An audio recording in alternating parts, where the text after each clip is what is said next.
nagsimula na kami maghanap ng batong mutya. Pulot dito, pulot doon, akyat dito, lakad na naman doon. Sa totoo lang, napagod talaga ako sa paghahunting namin. Pero syempre, inaasahan ko na ito dahil una, alam kong hindi biro ang maghanap ng mutya. Pangalawa, ay nasa malayong lugar kami tulad ng bundok at hindi ito pamilyar sa akin. Punong-puno na yung bag mo ng bato. Wala pa, kulang pa. Hindi pa lang. Pero kahit ganun ay punong-puno ng adventure ang aming paghahunting sa Daraitan, Tanay, Rizal. Tara mga kamaster at samahan nyo kami sa aming paghahanap ng mga aurang bato. Oo, ito yung kwan niya, di ba? Shell yan, naging bato.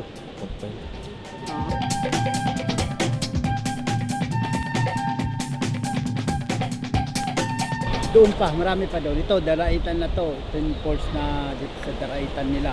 Sentro nila yan, nalalaki ng mga bato. Oh, akyat ka dito, makikita mo mga tour guide yun, oh, mga pano naliligo.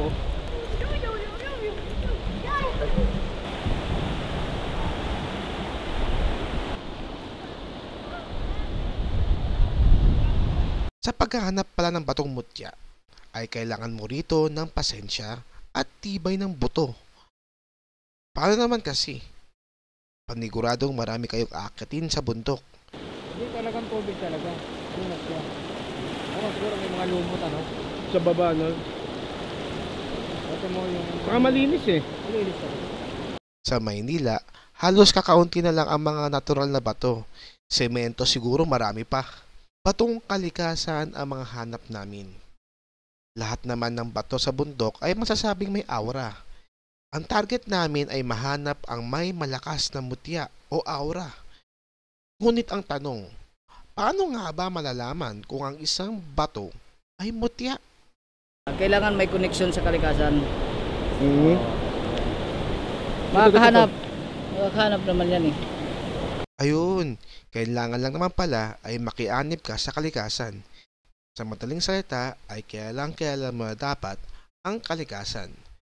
Para sa akin, nabaguhan para sa ganitong paghahunting at pag-discover ng mga batong mutya, ay nahirapan talaga ako.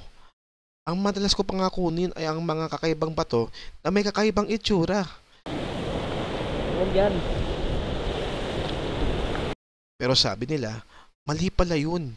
Hindi daw nakukuha ang mutya sa pangnabas na anyo nito. Number 1 daw, natatandaan, ay dapat nararamdaman mo ang aura nito. Ayun, nakita ko na. Ito na bro, nakita ko na. Dali ah. Ito yun. Pinagkaloob na. Sandali. Nakita ko na bro. Kahit ano nang kuko mo, hindi mo siya kayang butasin.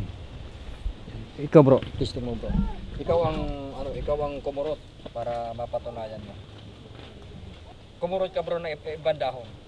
Kumurot ka na ibang dahon dyan. Pakita na. Ayan. May nagano siya oh. Butas. Marka.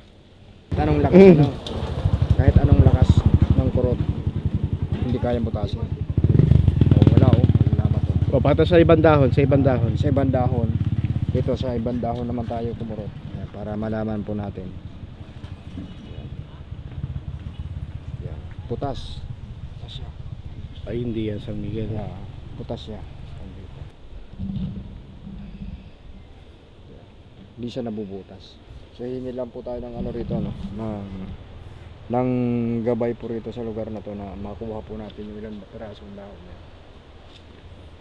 Ang paliwanag dito, itong kahoy na to, ito yung mga alaga ng mga engkanto. So yung mga alaga ng mga engkanto ng mga insekto, ito yung pagkain nila. So ayan. Kaya nabubutas ito. Itong ano na to, Alaga ng engkanto yung mga insect. Oo. Ito, ayan oh. Kaya itong kahoy na to, binabantayan to ng mga engkanto. Itong dahon na to. So pwede na tayong pumitas dito ng mga ilang piraso. Mga piraso lang. Dahon Yan ay pwedeng ilagay sa wallet. Pang wallet. Ano to bro? Panipas. Pangkarga. Kabal. Hindi, iba yung kabal. Ano ibig sabihin? Round siya. Pwede siyang lace bala, Yan, Tisbala. Lisbala, tapos Kabal. Kasi si Senyor San Miguel, siyang lahat ng mga anghel siya leader eh, pangkumbate. So ito yung gamit niya. Yung para bang init ng katawan mo, dahil nga sa enerhiya ng dito sa lugar na to. Kahit ito tirik na tirik yung araw. Yung araw tirik na tirik. Pero pagka yung paa mo isilublob doon sa kahit anong init ng pakiramdam dahil sa tindi ng init patanghali na rin. Pero talagang para ba tayong yung bang sinusubhan yung katawan natin.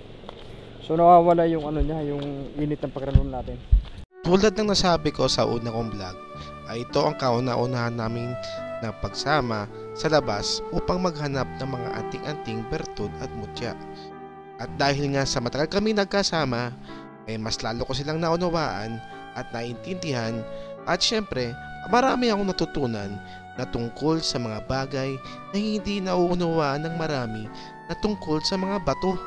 Para kasi sa iba na hindi naniniwala ay hindi naiintindihan kung ano ba ang mga kapangyarihan ng mga batong mutya. Ito, marami na nakuha. Medyo pagod. Kawainin.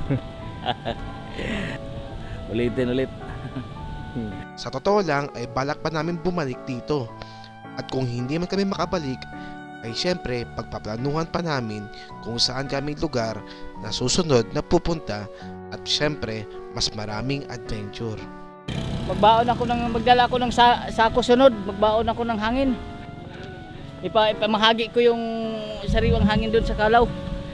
Hindi lang batong mutya ang paghahanap dito, kundi syempre ang mga taong makakasama mo na magiging kaibigan mo sa mga susunod pang mga panahon.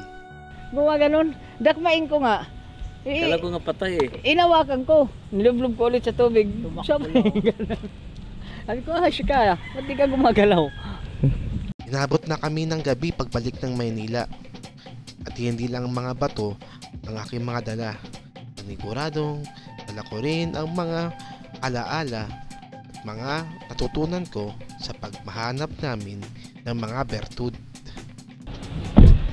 Sekreto ng hilo. Sekreto. At kung hanggang dito ay nanonood ka pa rin, ay maraming salamat. Asahan nyo na marami pa kaming gagawin ganitong klaseng content at marami pa kaming adventure na pupuntahan ng Team Kalaw.